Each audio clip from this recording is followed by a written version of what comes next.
Okay, here's question 8 on the higher non-calculator paper. Now this question is predominantly on inequalities.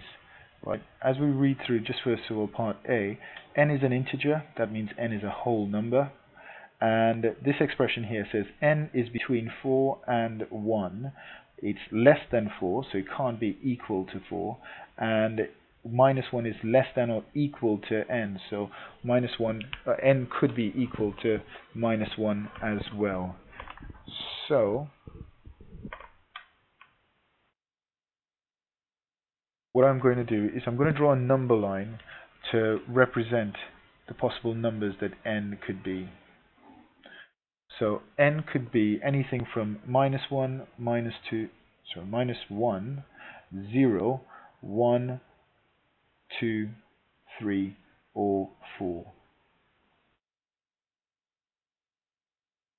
And because this is less than 4, it's not less than or equal to 4, n cannot be 4. And because minus 1 is less than or equal to n, that means that n could also be minus 1. So the possible numbers that n could be are going to be minus 1, 0, 1, 2, and 3. And remember, in the question it said n is an integer, right? An integer means a whole number.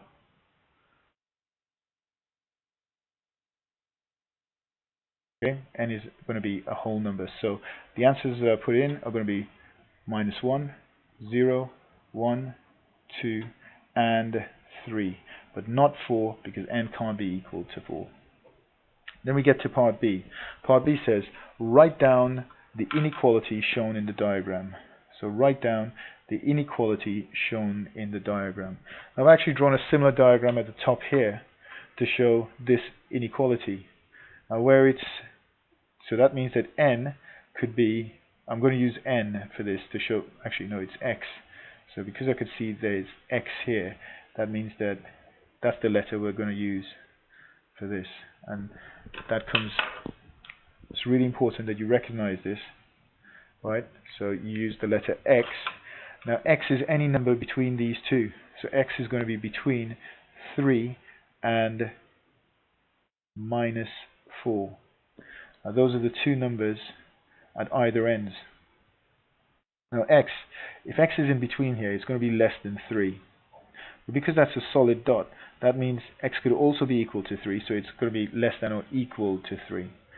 And minus 4 is always going to be less than x.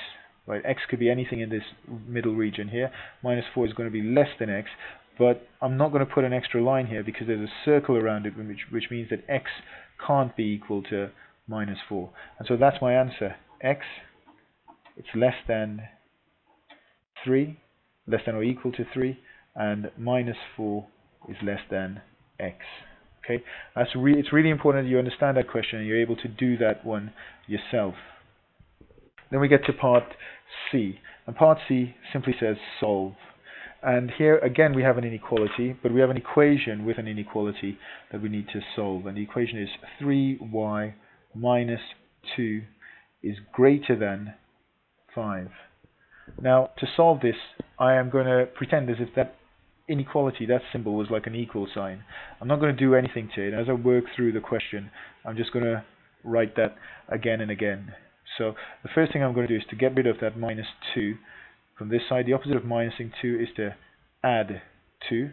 So 5 add 2 is going to give me 7. And on this side, I'll have the 3y left behind. Now 3y, that means y times 3. So the opposite of timesing by 3 is to divide by 3. So that means that y is going to be, and I can get my calculator to do some workings out here for me. 7 divided by 3 is equal to, and that's 2.33333. I could tell that that's recurring, so I'm going to put 2.3 recurring. I could have also put 2 and 1/3. Yeah, that's a possible answer I could put as well. So I'm going to put that here. Y is greater than 2.3 recurring. Okay. This question is worth 6 marks altogether. Right. Make sure you do understand it. Make sure you get it. If you get one similar to it, you can get full marks in it.